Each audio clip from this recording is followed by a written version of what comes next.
El pensamiento del día es un material de difusión que realizamos personas de buena voluntad que contribuimos con nuestro servicio a lograrlo.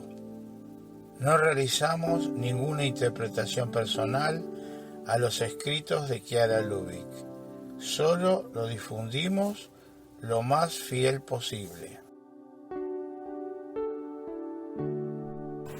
Pensamiento del día, sábado 18 de enero.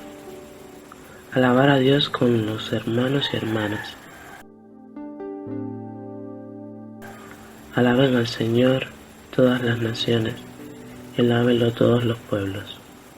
Carta a los Romanos, capítulo 15, versículo 11. Esta palabra es un versículo del Salmo 117, que San Pablo cita aquí para mostrar que el amor de Dios se extiende a todos los pueblos de la tierra.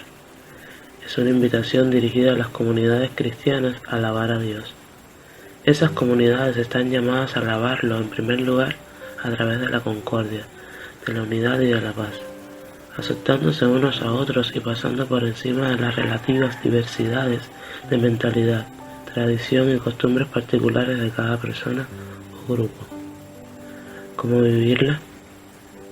Comprometiéndonos a construir la unidad, la concordia y la paz dentro de nuestras comunidades. Y esto es posible si buscamos siempre todo aquello que puede unirnos, dejando aparte lo que pueda dividirnos.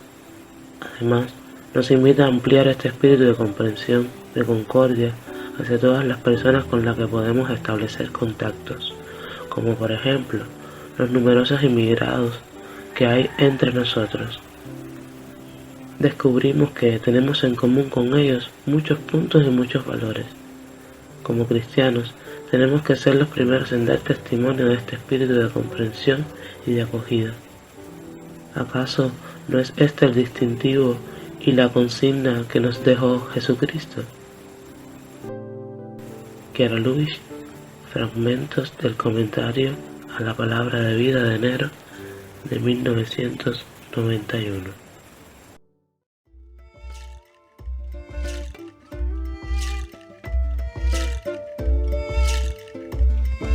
Palabra de vida.